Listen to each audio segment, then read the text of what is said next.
Major Mohd Ali Shah also with us on the program. Ali, since the last time we spoke about Manipur and on Manipur, the violence has gotten worse. In fact, lawmakers, Ali, at this point in time are also now safe.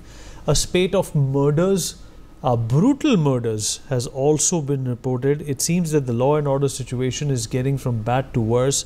What kind of an intervention do you foresee should be recommended at this point in time?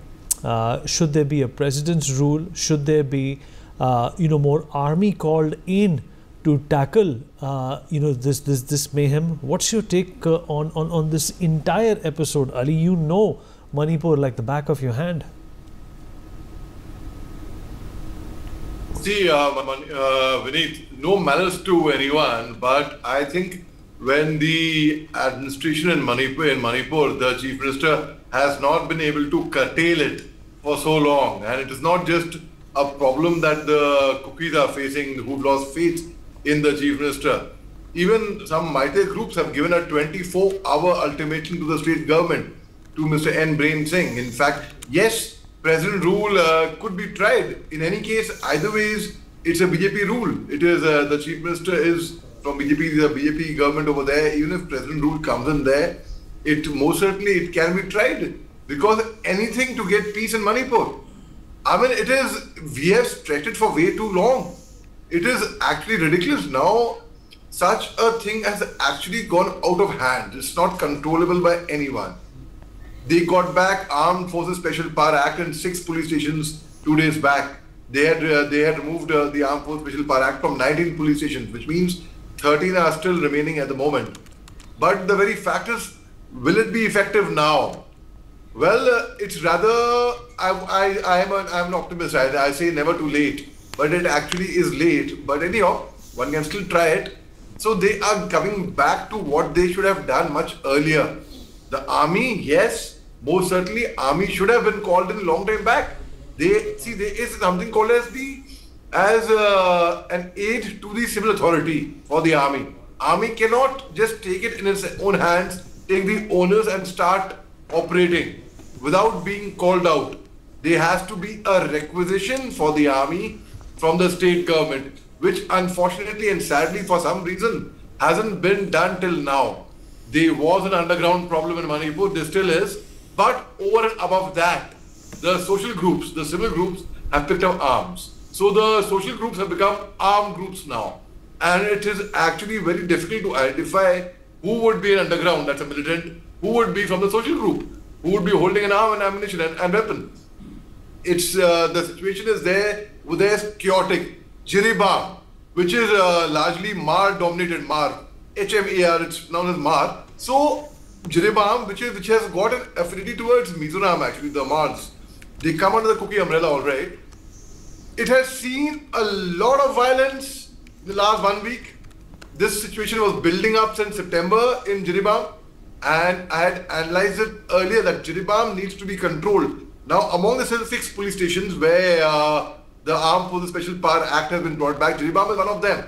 So, people were thinking, actually, it has become, Manipur is crawling back towards normalcy. But beneath, actually, the reality of the fact of the matter is, it wasn't. It is not that someone is adding fuel to the fire, it's becoming all right, and suddenly it's flaring up again. It had never come down. I'll give you a small example, Vineet.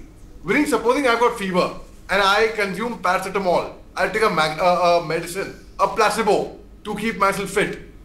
I take that medicine, and under that influence, I'll be okay for like 5-6 hours, 4-5 hours, till the time the effect of that medicine is lasting. Doesn't mean that I've become all right. I haven't. I have come under the influence of the medicine, that's why I'm feeling better. That doesn't mean I'll go exert myself, I'll go and play football. I'll relax. Similarly, in Manipur, things were never normal. Things had not stabilized. Today, if a cookie wants to go to Manipur, he cannot land in Imphal. He would choose not to go there. His life will be threatened. He'll be at stake. He'll go via Mizoram, via Aizawl, and via the Kacha road. He will go via to Chachanpur. If a Maite wants to go to his home in More or in Chachanpur, a Maite would feel scared for his life. So things in Manipur were never normal. After 3rd May till now, we were just trying to pacify ourselves by saying that things are normalized now. And we had people saying that Manipur, with great difficulty, we had got Manipur under control. Why are there so many people living in relief camps? The Meiteis also and Kukis also, and winters are fast approaching. Where will they go in winters? Where will they protect themselves?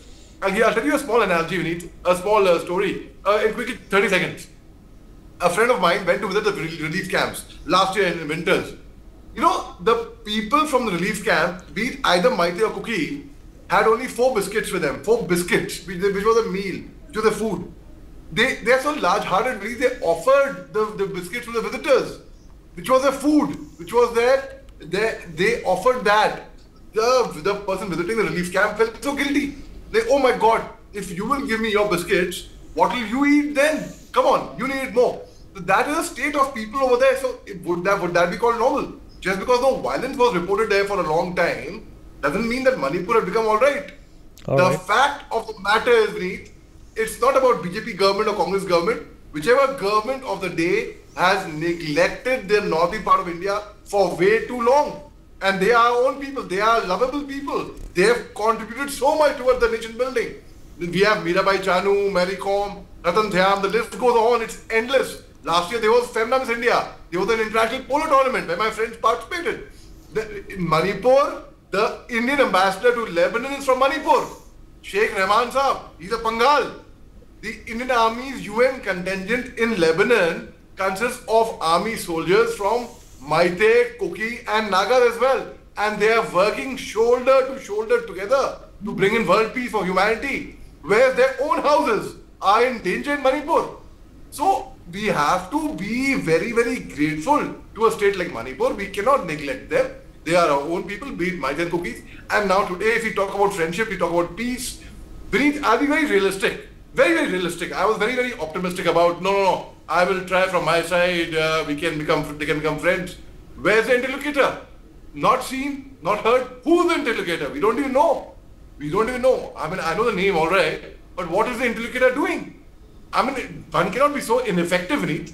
One has to take it, the onus on themselves, be responsible as responsible citizens, and ensure that the people of the northeast part of India, not just Manipur only, they should not feel neglected. A person from Nagaland, forget about Manipur, a person from Nagaland, my friends come to Delhi and we go to Janpath.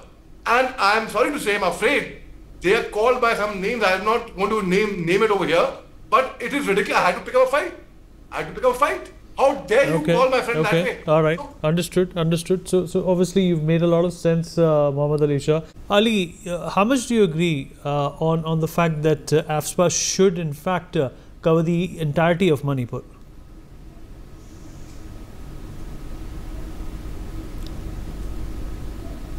Ali, you're muted right now.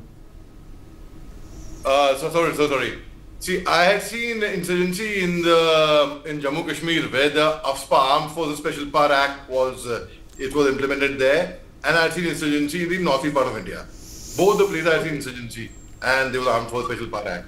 Now, Armed Forces Special Power Act, it is actually a very controversial act. I will not deny that, from the point of view of the locals, of the villagers, because we have to ultimately win hearts and minds. So, Armed Forces Special Power Act can be a bit tweaked, it can be amended, but it cannot be done away with. The moment we think things are normalizing and we'll try to do away with Armed Forces Special Power Act, we will see trouble happening up in that particular area. Now, Armed Forces Special Power Act, for our viewers to make them understand, those who don't follow geopolitics on Manipur, Armed Forces Special Power Act gives the armed forces special powers where you can arrest on suspicion anyone without an arrest warrant. You can search anyone's car, house, anyone without a search warrant. It gives you power to open fire even to the element of loss of life. Yes, it does. So that is why it is so much opposed by a lot of people. Now in Manipur in the year 2004, when the allegedly Manorama Devi rape case had taken place, and that time we had seen women from Manipur, they had opposed, they had protested outside the headquarters of the Assam Rifles in Manipur, outside the sector headquarters. They had stripped, they had come naked, and they had banners, go back Indian Army, go back Assam Rifles, and they had banners written over there, Indian Army, please rape us, and such things. But let me tell you, in 2005, when I was there as a young captain, in less than a year, in a few months' time, we had done blood donation camps. The entire perception about AFSPA, Armed Forces Special Power Act, and in fact about soldiers, it changed. The locals would tell me that I was a captain that time. Captain Ali, when we see you in uniform with your weapons, we see the armies here now to protect us. No, we do not get intimidated by them anymore. So I think Armed Forces Special Power Act, when we actually re-inducted that in 6 police stations in Manipur, it was a welcome step, including Jiribam. It was a welcome step, but I don't understand why we had lifted out Armed Forces Special Power Act from the valley before the violence, in fact. It was very, very sad. So when you give the army, the armed forces, powers, authority, you give them responsibility, they need authority. You give them powers, then otherwise you give them a danda. Holding an AK-47 will be like holding a danda without ammunition. So it is very important, and yes, the locals over there should not fear the Armed Forces Special Power Act, because it is for their safety, for their security, to keep them together. So when the locals, we have had enough of opposition about Armed Forces Special Power Act. That's why I said the certain sections can be amended. That is, I have no problem with that. But I have a problem when you remove it completely. Then the army cannot function. Everyone talks about the human rights, Vineet. Everyone is up for the human rights activists. What about the human rights of the soldier? No one talks about the human rights of the soldier. Don't the soldiers have families? Aren't they not away from their families? Aren't they staying in difficult conditions without getting leave? Many times our soldiers don't have food, but they just like the officers. So we have eaten food, sir, we are ready for the mission. Let's go. So that is the morale of our soldiers. So when we talk about human rights, we should talk about the human rights of human beings. That's human beings, right? Not of civilians, not civil rights. Human rights, which include soldiers as well. So definitely Armed Forces Special Power Act, though being very controversial, I support the Armed Forces Special Power Act because I think it should be. Yes. All right, yes. Ali. Appreciate you joining us. Unfortunately, we've run out of time.